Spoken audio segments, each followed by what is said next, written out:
Oh, we got Eric Crocker real quick for our segment this week, NFL Draft Talk. How you doing today? Oh, man, I'm chilling, man. I'm chilling. How you guys doing? Hey, we're doing great. We got Coach D Lane. How you feeling, D? I'm alright, man. I'm playing in the background right now. I'm finishing up a little homework. I'm going to let you boys get to it. Go ahead. Do your thing. Let's get it. So, anybody that follow Eric on Twitter know he damn near the draft guru. Last year, he hit on a lot of dudes, especially Debo with the Niners. So, we got some draft questions for him. Fill us in because he's tuned in. First question I got for you, overall, who impressed you the most from the combine?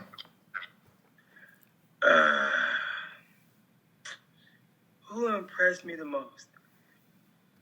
It's kind of hard because there were little things out of each guy. It's like, but I'll say this. I'll say this. What kind of jumped out to me, one guy, and that was Justin Jefferson.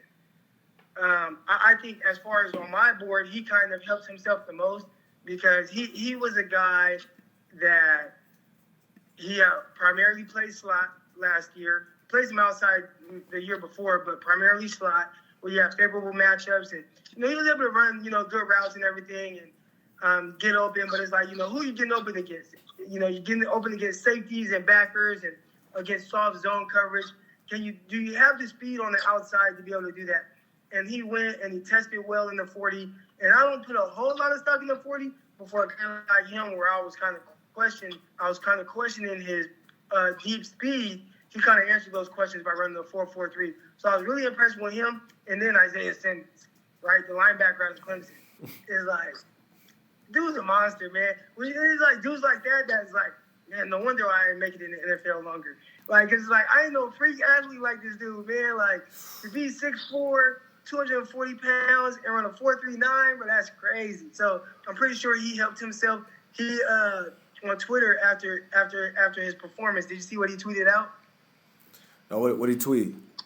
He had tweeted out the video of that dude saying, it was a coach saying, somebody bring me my money. Have you seen that video? Oh, yeah. Hey, the famous meme. Hey, he might go top 5.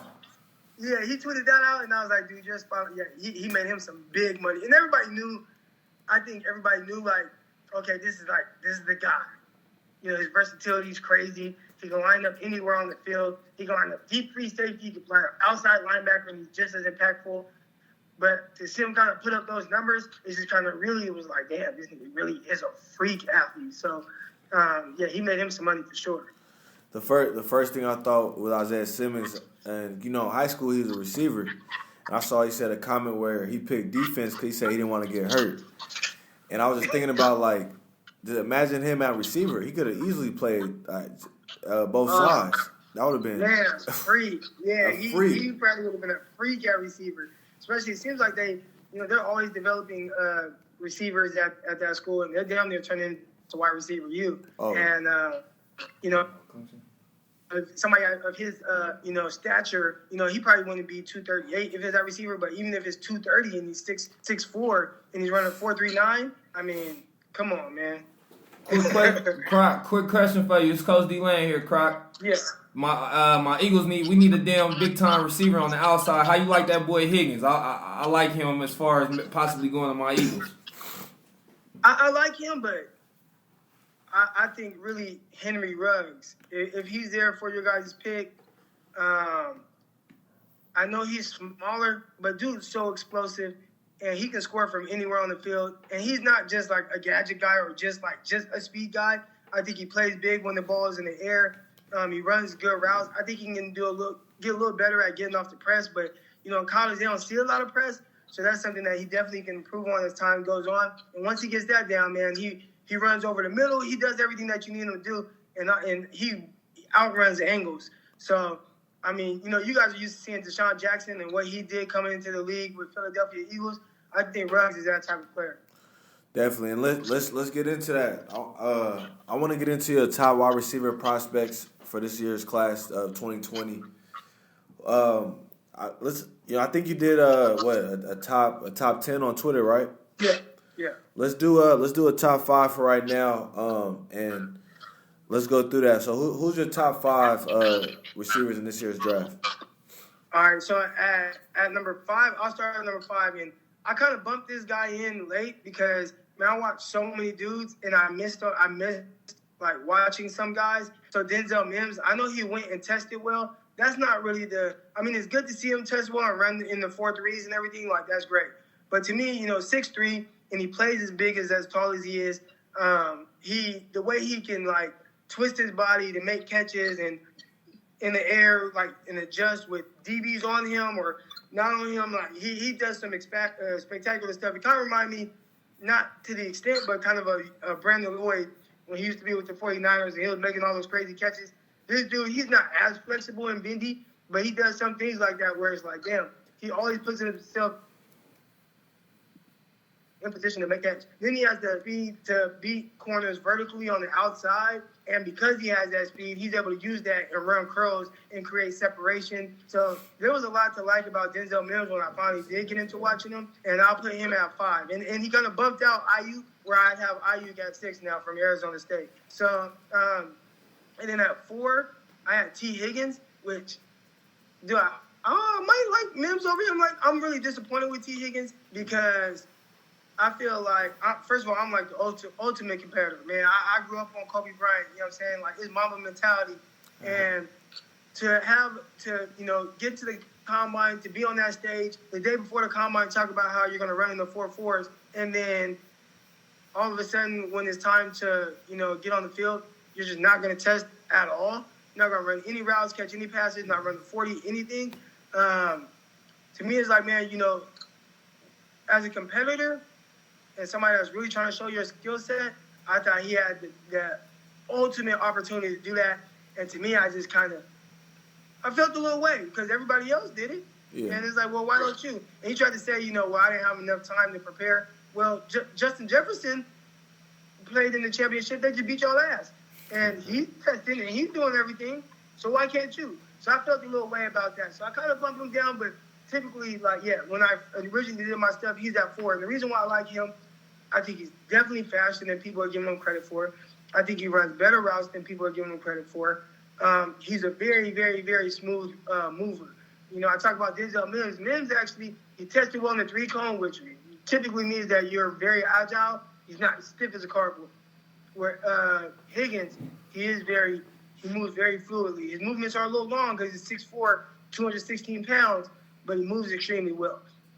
He catches the ball at high point. I think there are times where he can play a little bit stronger, but there's a lot to like about T. Higgins. I like the way he's able to run away from guys downfield. So him going to the Eagles, I think that would be a good pick, especially with, Carson Wentz being able to throw the ball out there and kind of have a guy where, it's like, hey, it's just a newer version of Alshon Jeffrey. All right.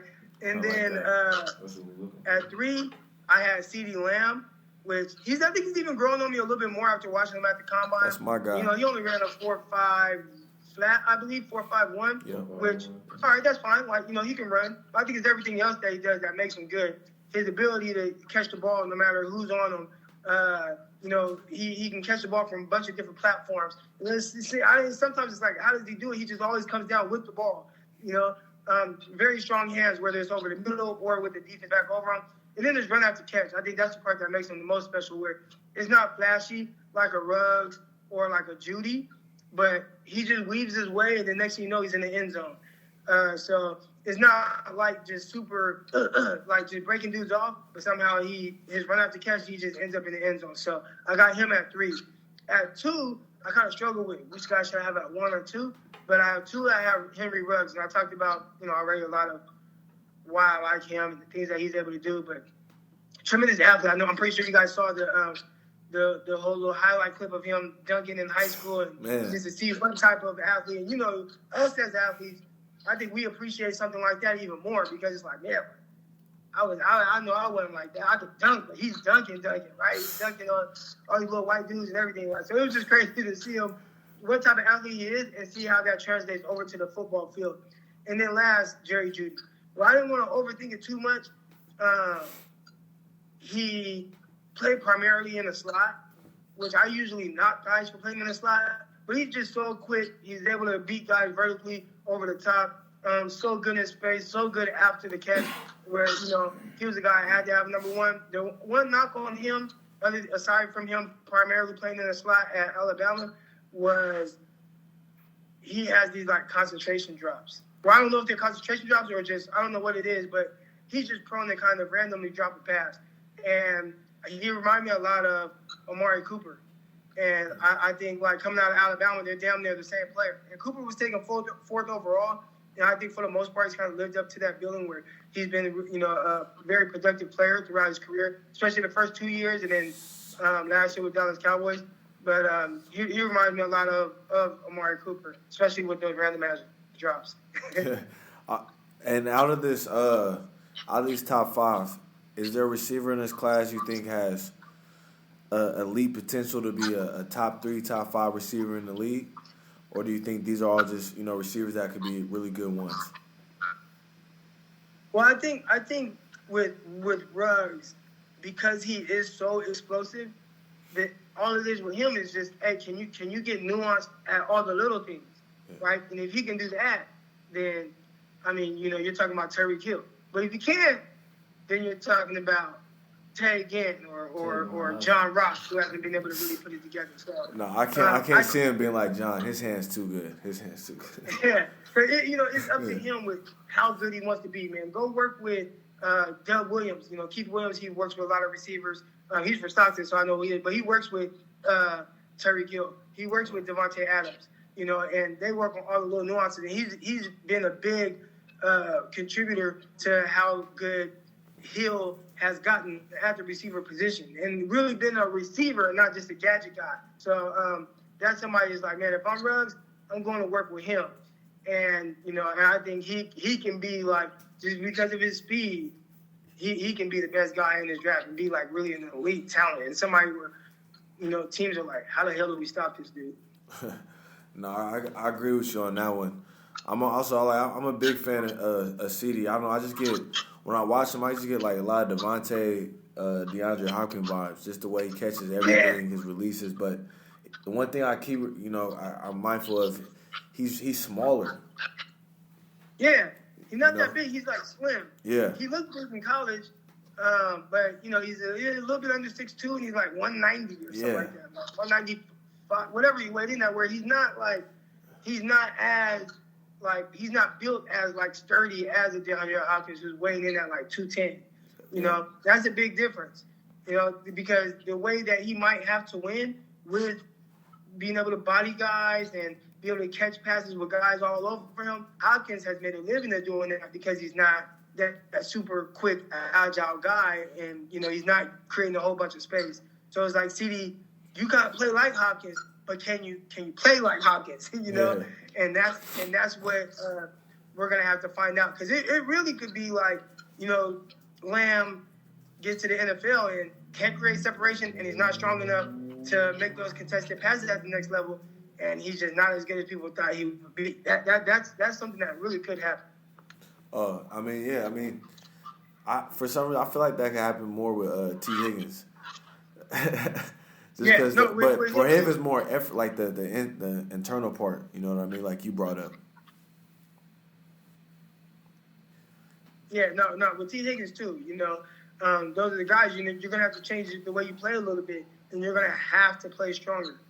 Just do push-ups all day, or really hit the weights, and whatever you got to do to psych yourself out to make it feel like you're bigger. But Higgins is big. I mean, that's damn near 6'4", 216 pounds. He has a good body. So.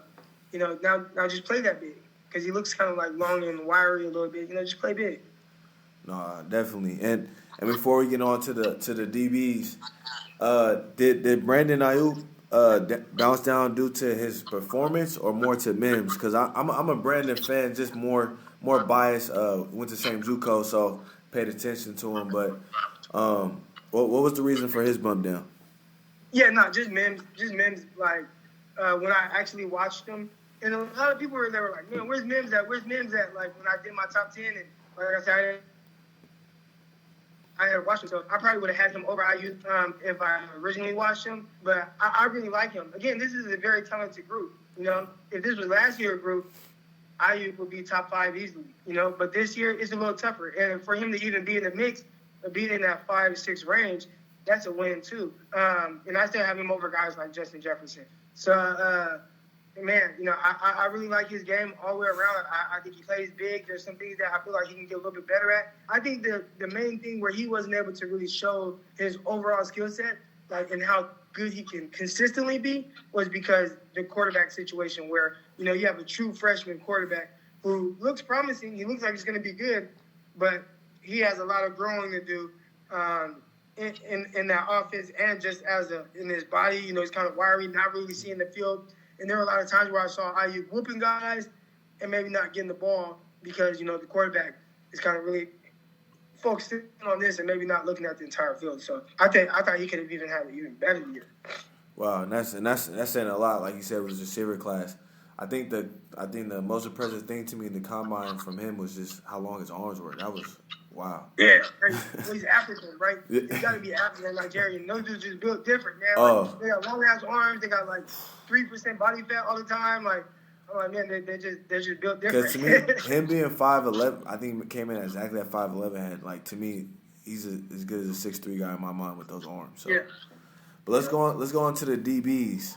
Out of this cornerback class, who impressed you the most just overall at the combine? I want to say Okuda. I mean, obviously, like, he was the guy heading into it. I think the thing that I'm a little, I don't want to say worrisome about, but, to draft you in the top 5 where a lot of people are expecting him to go, I personally need you to run a little bit faster. And people are like, oh, with 40, he plays good, he does this and that. And it's like, yeah, he's excellent.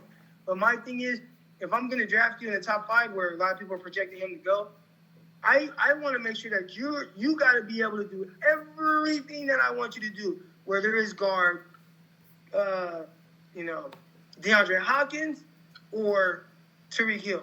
I want to know that you can follow those guys around, whether it's outside in the slot. If I'm going to take the guy top 5, I need you to be able to do those things. Now, if you're a, top 10 to 15 guy, then, I can take a step back and be like, hey, man, like, you fit in right there, and I just use you for what you're good at. But in the top 5, my expectations grow a little bit. But outside of his 40, which hopefully he can improve on at his pro day, I thought he was really good with his feet, his change of direction. His breaks were clean. I thought he killed the field work drills. And that was something there where, that was impressive for me to see, And just going off of his film, I thought he was the most consistent cornerback I've seen in years. So to see that, and then, he looked good in the field work and all that, great. I just wish he would have ran a little bit faster. And, and 4.48 and 4.50 is not slow. It's just for top 5, I need you to, Jalen Ramsey, that was a top 5 corner. He ran a 4.41. You know what I'm saying? I need you to kind of be in that range. And to your point, I talked to, I had an opportunity to talk to a scout a couple years ago. They said there's no position where 40 is more important than corner, and they're saying that it sticks with you for your whole career because it's prediction how you are going to be later in your career. And they're saying, like, you run 4.5 now, well, it's like, okay, well, when I know you're 28, 29, you might not be that guy. Right. And I was like, wow, I never thought about it like that. That 40 stick with you through your whole career. And to your point, Jalen Ramsey, and I was thinking, just looked it up, Stephon Gilmore, Defensive Player of the Year, 4.4 flat combine. So that speed, I think, does matter to guard every single position on the field. Right. Yeah, you see that, and this is the reason why. This is the reason why the speed matters. One, outside of I need you to be able to guard any type of receiver, but when you're fast, there's a different level of confidence that you play with. So a lot of times, if you are going up against somebody and he gets a step on you, you don't panic. You're not in panic mode because in your head, I have the ability to run up with this guy or keep up with this guy. So you're a little bit more relaxed with your technique. You're not going to rush through things where, like, somebody like maybe like a Richard Sherman, who isn't as fast, if you beat him off the line of scrimmage, kind of goes into panic mode a little bit, right? Because he knows, like, I'm not the fastest guy.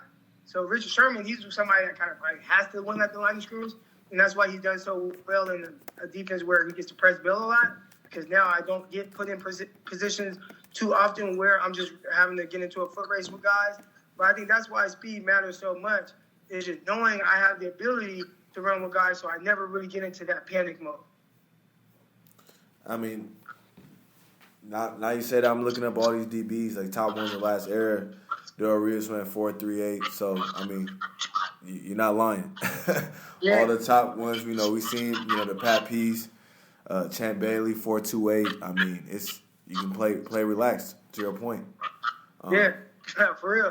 That's a big thing. And there are going to be the exceptions, but I think ideally, if I want you to be that guy, I want you to run a little fast. Now, there might be a guy like Henderson, who, because his overall game wasn't as good, maybe he slides a little bit, and then maybe he's a late bloomer, a little bit like a Stephon Gilmore, where Gilmore always had the ability, but whatever it was, he needed to get a little bit more consistency. And once he got to the Patriots, he had a big payday, and I mean, he's the best cornerback in the league. He's the best. Unquestioned. Yeah.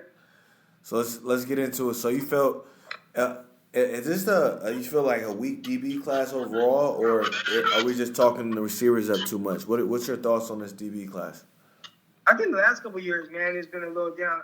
The one thing I do like, there are some guys that I like AJ Terrell, the corner from Clemson. I just like him a little bit more of a late first to mid-second round type guy. Bryce Hall, he got hurt, so he might slide to like the third round. But last year, he would have been my CB1 if he would have came out. Now, I thought that was a really weak defensive back class in general. I think I had Juan Thornhill as my best defensive back overall, period. And he didn't get drafted until late second round.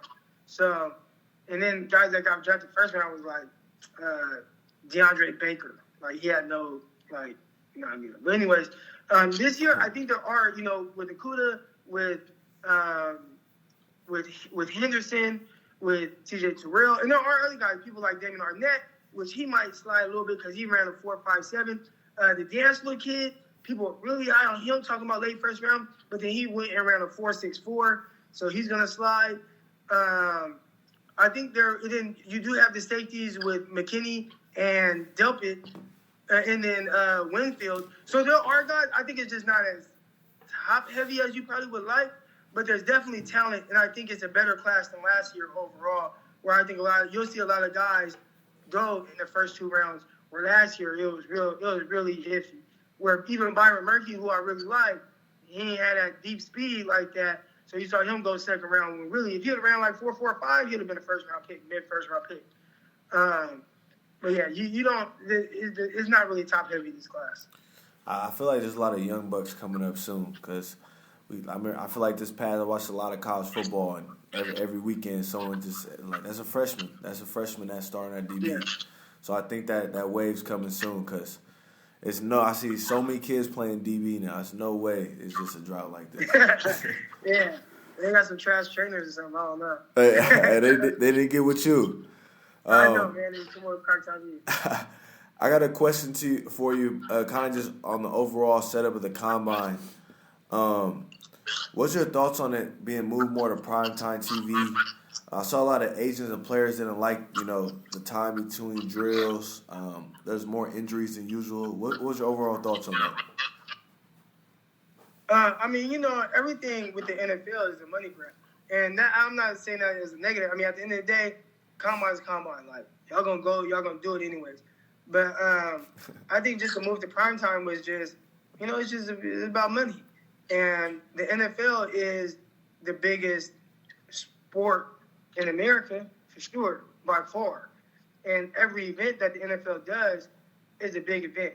So it's like, when it comes to the combine, why not have it on primetime TV? Like, why not capitalize on that? Why not capitalize on, getting more viewers, getting more sponsors because it's at more of a prime time, during the day. So, yeah, I mean, it's just business. And at the end of the day, football players or guys that's trying to get to the NFL, you just control what you can control.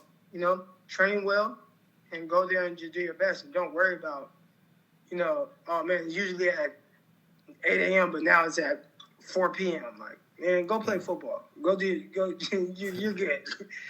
Agents just want to control things a little, too much. But, man, you better go ball out, man. Go get your money. Because there's a lot of other people it didn't affect. It didn't affect Isaiah Simmons. So why should it affect the next guy? Like, you know what I'm saying? No, true that. I mean, I think we've seen some of the fastest times in a while. So, if anything, I think agents should be like, we got 340-pound men running 4.8s. Like, this is Right. Crazy. like that to me. I'm right there with you, Croc, on that. To me, it's prime time, and these dudes, like, look, all these guys were 5, 4-star, 3-star guys coming out. They've been to a million combines like this, camps. Right. You know, this should just be muscle memory at this point, and their pro days are all going to be at different times. So, the agent's overreacting, but I did think it was different. A lot of kids got hurt, and I think you might have mentioned this on Twitter. Someone mentioned some of these training facilities need to be put on notice because it's way too many out there right now. Yeah. Well, I think really why they need to be put on notice is because why are guys like a Dantzler, Dantzler from the corner, the big corner, why is he running a 4.64? So you go and you send these dudes off and they spend $15,000 to $20,000 on training just to run a 4.64? You know what I'm saying? Then I watched some of the highlights. There's the whole bicycle versus T-step debate today on Twitter. And the video that they were showing, I'm like, this is terrible. Like, but who's training this guy? You know what I'm saying? So, like, that's why trainers need to be on it. And not even so much trainers, really, like, who the hell are you guys paying to have a guy look like that? I saw it, was it last year or the year before last, with Josh Jackson. I saw the same thing where I'm like, who got Josh Jackson ready? He backpedal. Like, where'd he go? So yeah, there's something wrong there. Yeah. Ask Crocker where he thinks Simmons can make his most impact on the next level. That's a good question. So Coach Lane got a question of what team do you think Isaiah Simmons can make the biggest impact? And what position? And what position? I think as kind of like that star, like a big, almost like a big nickel type position, or like a strong safety. Yeah, really like strong safety where he plays a lot in the box. You can send him on blitzes and dime packages. You can have another safety in there, and he can be basically like a third safety. But I think anywhere playing around the box where he's still able to play in coverage, and you're still able to do some versatile things to where you can rock and roll him to where now he's a single high guy. And he can do that as well. So yeah, really like a box safety, and I think he'd excel there and be really good. So we're thinking more Cam Chancellor, Mark Barron, what they want Mark Barron to be in a sense. Right. Yeah, like a hybrid between Mark Barron and Cam Chancellor. Yeah. Right. Like if you combine those two, to Mark Barron, it really is just a linebacker. And Chancellor really was a strong safety, just really in the box. Like, if you can combine those two guys, I think that's how I would use Simmons. I think Simmons is honestly going to not fall out the top 5. I think the Giants might pick him because, I think that's going to be hard to pass up. Well, they just traded for Jabril Peppers in the Odell Beckham trade. So I don't know exactly how they're using Peppers. It looked like Peppers had a better year. But yeah, he got out of Cleveland. Why not? Get somebody like that. That's big. Now, do they need? There's no real pass rushers in this draft. Other than Chase So Young. that's where I would go. If I were them, I would go more towards the pass rusher. But there's no real pass rushers in this draft. Do you think? Are you sold on Chase? Chase Young. Oh yeah. But he's not going. Where did the Giants pick? Oh, 4. No, I'm just saying. I was just making sure it's just Chase and then basically nothing after that. To your point. Yeah. No, that's it. That's what I'm saying. There's no deep. I mean, he's going probably 2 to Washington. So yeah, he'll be out the picture by 4. So yeah, I think at that point, man, I need, and what I would look for in the top 5, I need an elite talent. I think that's where the Raiders messed up. Where last year they drafted a guy who was a good football player, but he didn't have an elite skill set. So and if I'm drafting that 4, I need an elite skill set. So I need Josh Allen, who I don't know if Josh Allen was an elite edge rusher, but he had an elite skill set to where if I do a couple things, he can develop into that guy. And we saw what he did for Jacksonville. I believe he had 10 sacks his rookie year. And you guys, the Raiders didn't get that same production out of Farrell. And even with Max Crosby going off on the other side. So if I'm in the top, like, I don't really want to play it safe. I really want to get that home run hitter. And Simmons, he's an elite prospect. So that's the guy that I probably would just be like, you know what, I got to get this guy. But then, their receiver position, but they're drafting at the top of the second round. They can trade up for a receiver. They need some help. They need help all over. Real quick before we let you go, I want to get who's your dream pick for the Niners? I think Mims, and he's not he's typically not my just type because I really like the more fluid, bursty guys.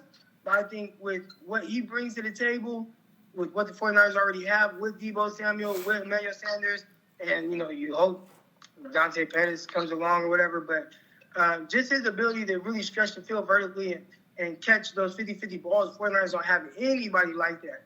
So I think ideally I would like him because I think he really makes a difference in the 49ers offense. The 49ers need that, man. Everything had to be so, 15 yards and in, 20 yards and in, and if it was a deep shot, it was something that had to be dialed up. We didn't have anybody, that could just really just play big. You know what, let's just throw a fade to him, or let's just throw a go route to him. The 49ers haven't had that guy. I know a lot of people want Marquise Goodwin to be that, but, and he can beat guys vertical here and there, but he was inconsistent with it. So, a guy that's 6'3" and plays that big and runs that fast, it would be nice to have somebody like that in this offense and really kind of open things up for not just Jimmy, for Deebo and George Kittle. No, that's a good point. The only thing I would say to counter that, how do you think Kyle and John feel about spending pretty much the last couple of drafts, all these picks on receivers, trading a third and a fourth for Emmanuel?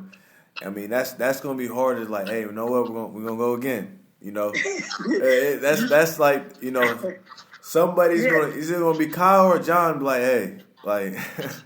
No, you're 100% right. That was one of the things that I was looking at throughout the year, and I knew this was a deep class, and I was like, man, like Niners aren't going receiver, man. They've used so much draft capital, but then you get here and it's like, well, where are the 49ers' weaknesses? And there really aren't any. It's a team that's still primed to really compete for a championship. And it's like, well, what are the 49ers missing? Well, they're missing that receiver. And it's like, well, we've taken a bunch of receivers, but it hasn't amounted to much other than Deebo Samuel. And obviously you still, as long as you keep Emmanuel Sanders, you still have him and he's consistent. But we need another guy. And Kendrick Bourne, he's solid in his role, but he's not doing what I want Mims to do, or, whoever I would draft. Like some people like Justin Jefferson, like, I don't need Justin Jefferson. He reminds me of Kendrick Bourne. I need somebody that, what I'm saying, he's gonna really go. He's gonna really, dunk on DBs, and, he got the big body, the 6'3" and stuff like that. So, the 49ers are missing somebody like that. Yeah, I think you're spot on, and I know we talked about before you got on, if the big contracts, go to Armstead and Kittle, and they still keep him forward, I asked, is Emmanuel going to be, are they not going to re-sign him? And so I think more to your point, they just need that freak athlete where they can just do it all, and it might be only weakness you might have, like, all right, we need corner, but you can get depth later in this draft at DB, I believe, because it's not a top heavy corner draft. So it's gonna be interesting. I think they're gonna keep trying a receiver. We're gonna see. Well, remember what was that? Remember in 2000 Detroit missed on like 2 top 5 receivers, where they just kept drafting receivers? Yeah, that was high up though. They drafted Charles Rogers, then they drafted Mike Williams, and then they drafted Roy Williams. But Roy Williams ended up being like good. Yeah, he was cool. Yeah, he was better with the Cowboys. But yeah, it was 3 straight years, and they drafted Charles Rogers number 1 overall. R.I.P. Charles Rogers, man, he just died, but last year. But Yeah, they drafted Charles Rogers #1 overall, and then they drafted Mike Williams like top 5 or top 10 or something. And then they drafted Roy Williams top 10. So no, that was crazy. That was crazy. Hey, but they all the receivers they draft are big bodies, and then they hit with Calvin. I mean, Calvin was a non. Yeah, and then they went and got Calvin Johnson. And that's what I'm saying. Hey, you got to keep swinging.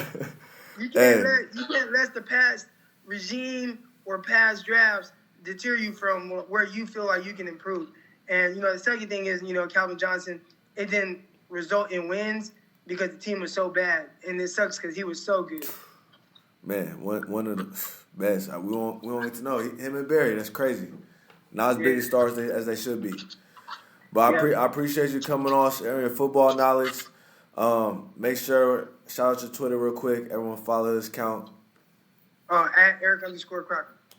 Go to for all football, Niner. There you go.